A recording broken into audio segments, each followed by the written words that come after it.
Today, I'm going to read the book that I wrote, Samson Saves the Day. Samson was a skunk who lived in the alabaster woods. Every day, Samson wished he had someone to play with. Oh, there were plenty of other animals living and playing in the lovely alabaster woods, but for some reason they avoided Samson. Sammy the squirrel played in the lovely fall leaves. However, when Samson tried to join, Sammy suddenly had to go home. Next, Samson saw Rosalie the rabbit, hopping around the meadow chasing butterflies. He walked over to where she was playing. "The blue ones are my favorite," Samson said. "What is your favorite butterfly color?" he asked. Rosalie's pink nose twitched. "I'm sure I heard my mama calling. I better go," she said, and off she hopped. Samson hadn't heard anything. Discouraged, Samson walked back home to his hollow log. Tomorrow, he vowed, he would find a friend. Bright and early the next morning, Samson slowly made his way out of his log. The morning was beautiful. Dew covered the clover with tiny diamonds, and the sunrise looked just like cotton candy. Samson perked up and decided that today was the day. He was definitely going to find a friend today. As he ventured through the alabaster woods, he had a bounce in his step and was humming a happy little tune. Before long, he came upon a clearing. He heard laughter and went to investigate. In the clearing, he found Benny the beaver and Genevieve the little groundhog girl. They were skipping stones across the pond. "Mine skipped 3 times," squealed Genevieve excitedly. "I can beat that," laughed Benny, and skillfully skipped his carefully chosen stone. 1, 2, 3, 4.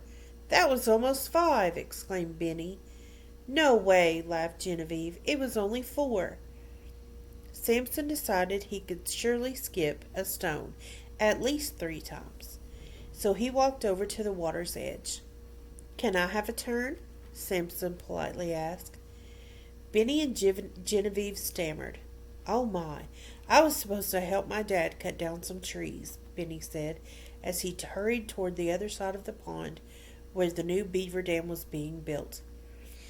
"Yes," Genevieve added, "I was supposed to be home to help my parents with the new tunnels." She waddled away quickly, leaving Samson in the clearing, sad and alone. Samson walked back to his hollow log, feeling sadder than he had ever been. Maybe he was just meant to be a loner. Perhaps it wouldn't be so bad. Lone wolves were cool, right? That night, Samson counted the stars as they lit up the sky. At least they were always there for him. At last, Samson fell asleep. That night, he dreamed the other animal children asked him to join their game. They played in the warm sunshine and the soft grass of the clearing, and he was happy. When he woke the next morning, even sadder than the day before, he decided to take a walk to his favorite place in all of the alabaster woods, the flower field. The flower field was the most beautiful place in the woods because it was always full of beautiful flowers in lots of different colors. Though this was the prettiest spot in the woods, very rarely did anyone venture there. To get to the flower field, you had to pass a spot in the river with the most fish. So many fish in one place attracted the scariest animals in the woods, grizzly bears. Samson didn't care, though. Today his broken heart needed to see the beauty awaiting in the flower field.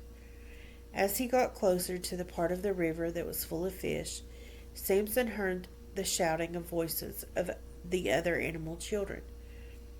"They're probably chasing butterflies or playing in the leaves by the river's edge," thought Samson.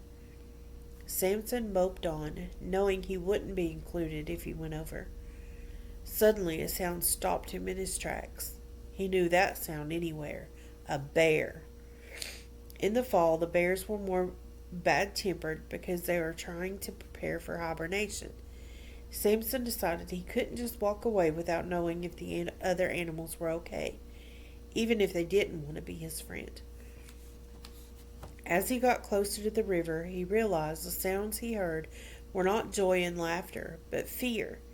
The animals had gotten close to the bears' fishing area. Boston, a very large grizzly bear, was older than the other animals. During their game, they had accidentally knocked Boston's fish back into the water. He was chasing the animal friends toward the bear's den. Samson took off running as fast as his little skunk legs would carry him. He worried he may not catch up in time. As the group of animals were about to go around the big rock and straight into the mouth of the bear's cave, Samson stepped out from behind a large oak tree. Sammy, Rosalie, Benny, and Genevieve saw Samson and skidded to a stop. Boston hadn't noticed Samson yet and slowed, thinking he had just captured his winter meal. "Run!" Samson yelled. The friends took off at top speed, except Boston. He seemed to be glued to his spot. Samson took a step forward, then another, holding his tail high.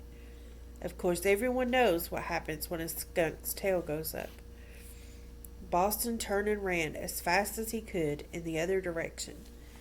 Samson walked home alone, glad he could help, but still just as lonely.